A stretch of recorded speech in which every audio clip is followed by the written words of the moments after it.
আমাদের আলহামদুলিল্লাহ থাকার ভালো জায়গা আছে, খাওয়ার জন্য যথেষ্ট খাবার আছে, মাথার উপরে অভিভাবক আছে।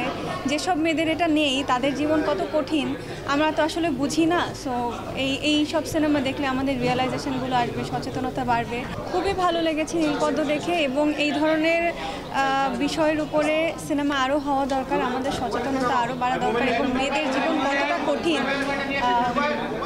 সেটা এই সিনেমার থ্রুতে খুব ভালোভাবে বোঝা যাচ্ছে। আসলে আমরা যারা অনেক প্রোটেক্টেড লাইফ লিড করি, আমরা যারা আমাদের আলহামদুলিল্লাহ থাকার ভালো জায়গা আছে, খাওয়ার জন্য যথেষ্ট খাবার আছে, মাথার উপরে অভিভাবক আছে, যেসব মেয়েদের এটা নেই তাদের জীবন কত কঠিন আমরা তো আসলে বুঝি না। সো এই সব সিনেমা দেখলে আমাদের রিয়েলাইজেশনগুলো আসবে, সচেতনতা বাড়বে, হয়তোবা এইসব ক্ষেত্রে অবদান রাখারও জন্য বিবেক হয়তোবা আমাদের মধ্যে তৈরি হবে। আমরা আসলে যেটা ফেস করি না সেই জিনিসগুলোর কঠিনতাটা তো আমরা বুঝি না।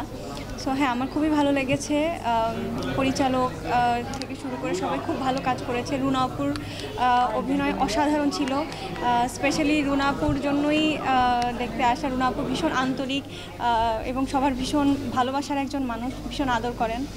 তো রুনা আপুর অভিনয়, পারফরমেন্স সব কিছু মিলে খুব ভালো লেগেছে। আপু, যারা দর্শক আছে, যারা সম্ভবত নীলপদ্ম দেখেন, যে প্রিমিয়ারে আপনারা দেখেন, তারা আসলে কেন দেখবেন? কি আসলে জায়গাটা থেকে মানবতার জায়গা বা মানবতার জায়গা, সোশ্যাল অ্যাওয়ারনেস মেসেজ পাচ্ছেন কিনা, আসলে দর্শকরা পাবেন কিনা? অবশ্যই সোশ্যাল অ্যাওয়ারনেস নিয়ে অনেক বড় একটা মেসেজ এখানে দেওয়া হয়েছে। সো আমি সবাইকে অনুরোধ করব, প্লিজ হলে গিয়ে সিনেমাটা দেখুন।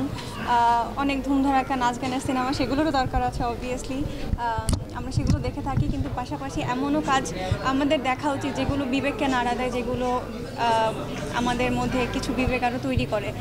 ওই যেটা বললাম যে আমরা তো অনেক ব্লেসড, আমরা সব ধরনের স্ট্রাগল বা অবস্ট্যাকলস সম্পর্কে আমাদের ধারণা নেই। তো এই চলচ্চিত্রগুলো হচ্ছে সেই সব মানুষদের জীবনের সংগ্রাম সম্পর্কে জানান দেয় আমাদেরকে, এবং আমরা হয়তো বা এ থেকে আরও সচেতন হতে পারবো এই ধরনের সিনেমা দেখার মাধ্যমে। এই জন্য আমার সবার কাছে অনুরোধ থাকবে, সবাই প্লিজ এই সিনেমাটা হলে গিয়ে দেখবেন। নীলপদ্ম সবাই সিনেমা হলে গিয়ে দেখবেন।